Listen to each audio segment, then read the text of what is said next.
Russia is not ready for real peace, compromises or concessions. Kremlin dictator Vladimir Putin ordered a strike just as talks on the peace process under US mediation were underway in the Abu Dhabi. Ukrainian President Volodymyr Zelenskyy has already addressed Western partners with a statement. Overnight, Russia carried out a massive attack on our regions, launching over 370 attack drones and 21 missiles of various types. Kyiv and the region, as well as the Sumy, Kharkiv, and Chernihiv regions were targeted. In Kharkiv, a maternity hospital, a dormitory housing displaced persons, a medical college, and residential buildings have been damaged. As of now, dozens of people have been reported injured, including a child. In the capital and the surrounding region, the Russians' main targets were energy facilities. Tragically, this attack has claimed the life of one person. Every such Russian strike on our energy infrastructure proves that there must be no delays in supplying air defenses. No blind eye can be turned to these strikes. They must be met with a strong response. We are counting on the reaction and assistance of all our partners. Every missile for Patriot, NASAMS, and all other systems helps protect critical infrastructure and enables people to endure the winter cold. We must ensure full implementation of everything agreed with President Trump in Davos regarding air defense. I thank all those who help protect lives. On the night of January 24th, Russian attack drones struck residential buildings in Kharkiv. Apartments caught fire, a dormitory for displaced people, a hospital, and a maternity ward were damaged. 14 people were injured, including a pregnant woman and a child. In Kyiv, Russian forces used attack drones and ballistic missiles. Strikes were recorded in 3 districts, with at least 1 confirmed death and 3 people seriously injured. Chernihiv was left without power following the attack. Ukraine's foreign minister also commented on the cynical, large-scale Russian strike, which occurred amid 3-party peace talks, saying it shows that, I quote, Putin's place is not at the negotiation table, but on the dock of a special tribunal. Peace efforts? Trilateral meeting in the UAE? Diplomacy? For Ukrainians, this was another night of Russian terror. Cynically, Putin ordered a brutal, massive missile strike against Ukraine right while delegations are meeting in Abu Dhabi to advance the America-led peace process. His missiles hit not only our people, but also the negotiation table. 2 of the largest cities, Kyiv and Kharkiv, shook from loud explosions. Dozens of ballistic and air ballistic missiles were used, as well as hundreds of drones. Main targets remained the same: energy objects and residential areas. Russia continues to wage a genocidal war against civilian people, committing war crimes and crimes against humanity. Recall that on Saturday, January 21st, the second day of talks between Ukraine, Russia and the US is taking place in Abu Dhabi. The meeting is again being held behind closed doors. According to Reuters, there are currently no signs that a compromise was reached in yesterday's discussion. Kyiv, the reports say, is under increasing pressure from the US to reach a peace agreement, while Moscow is demanding that Ukraine cede the entire eastern industrial region of Donbas before it halts military operation. The results of the first day of talks with Moscow were revealed by Ukraine's Secretary of National Security and Defense Counsel Rustem Umerov. According to him, the meeting focused on the parameters for ending the war and the further logic of the negotiation process. Umerov said that participating in the consultation alongside him were the head of the President's office Kirill Budanov, his first deputy Serhiy Kislitsa, and the leader of the Servant of the People faction, David Erekhamia.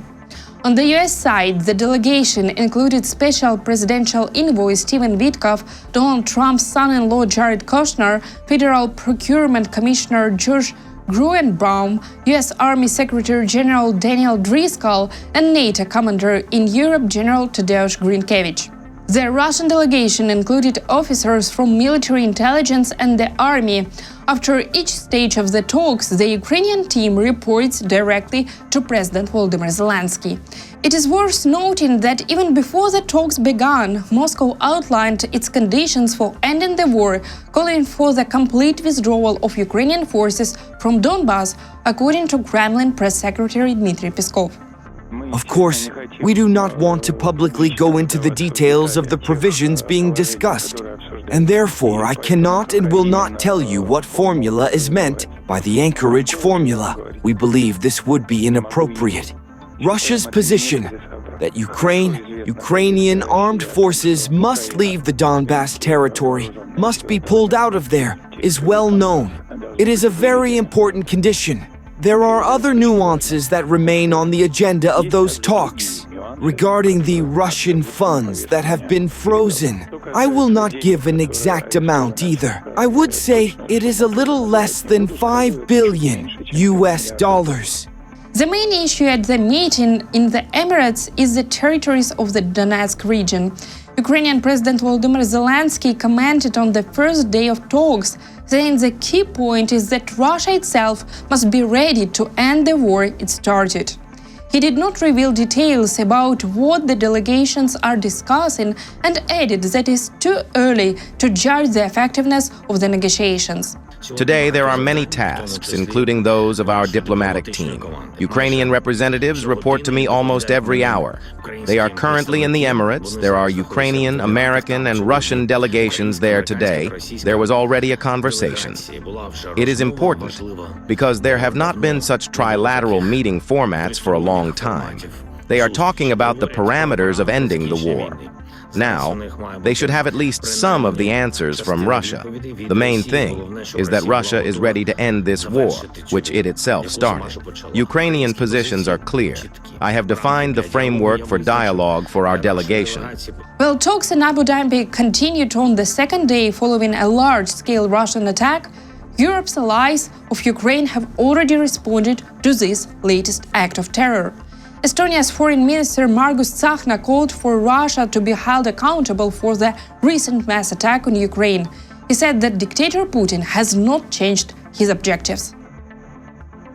Ukraine has endured yet another night of Russian atrocities, adding to the hardship of an already brutal winter. Putin has not altered his objectives. His campaign continues to be one of killing, destruction, and terror. Our response must remain unwavering. We need to intensify pressure with stronger sanctions and tighter restrictions on Russia, while simultaneously ramping up support for Ukraine. Russia must pay.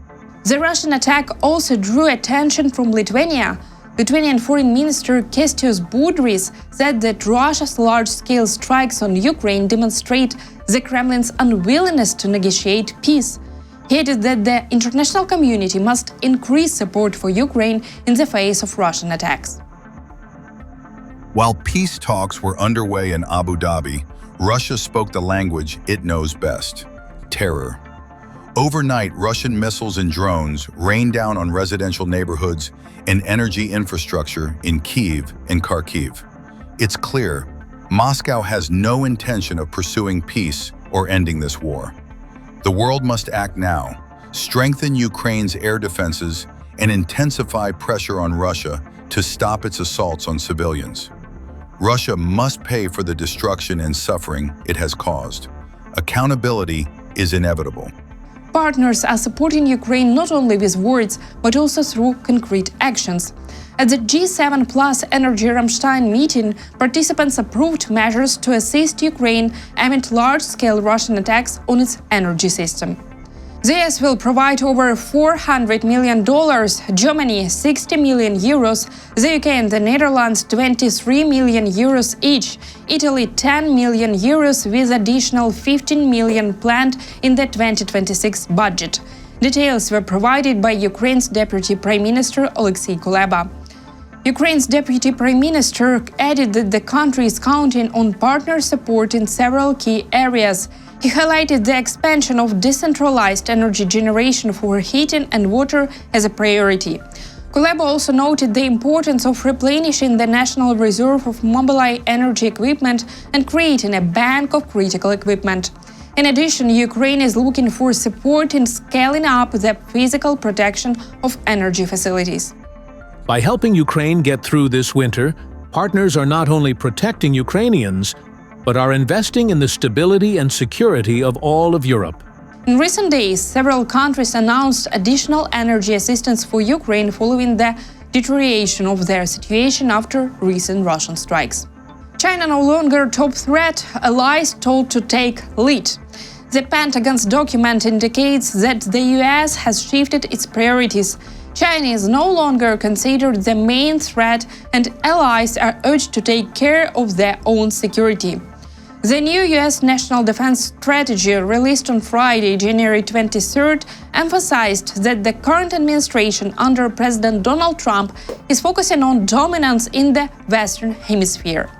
The new 34-page Pentagon strategy is more than just a military plan. It's a political document. It criticizes US allies from Europe to Asia for relying too heavily on previous administrations to fund their own defense. The strategy calls for a shift in approach and focus, emphasizing that allies must take on a larger share of responsibility in countering threats from Russia to North Korea. Previously, China was considered the Pentagon's top priority.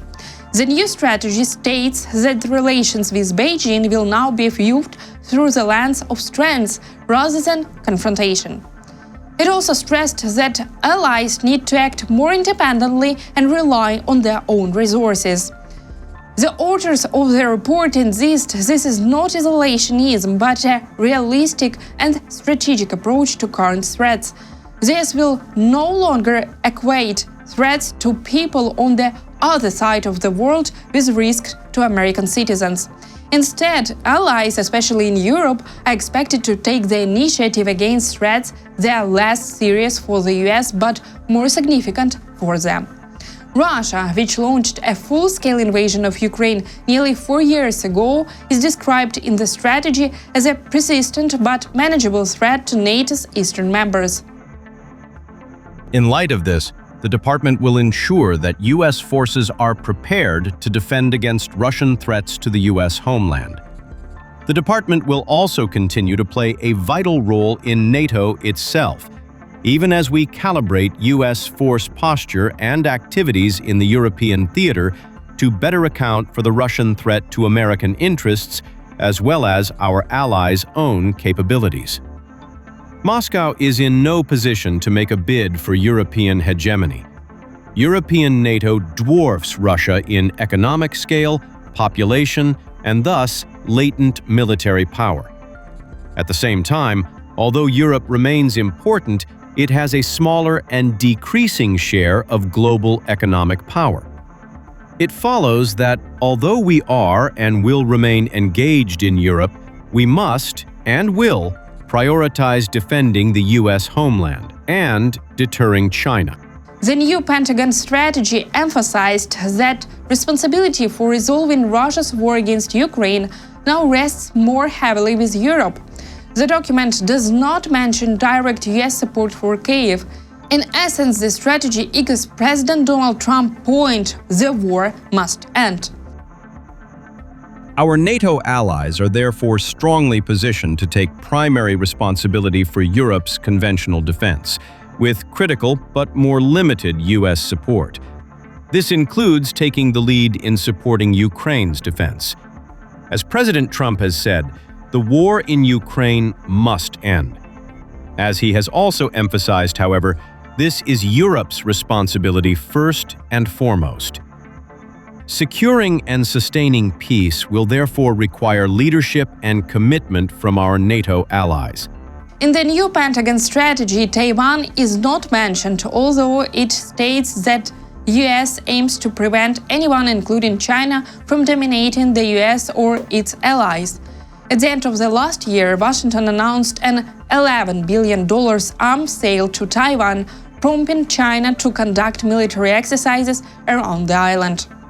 The document also outlined a more limited US role in deterring North Korea, emphasizing that South Korea is capable of taking primary responsibility in this area. Additionally, the strategy confirms that the Pentagon will ensure US military and commercial forces have access to key territories, including the Panama Canal, the American Gulf, and Greenland. The authors stress that Trump administration's approach will be fundamentally different from the grand strategies of previous post-Cold War administrations, prioritizing hard realism over utopian idealism. That's all for now. Thank you for watching, and don't forget to subscribe to our channel and leave your comments below.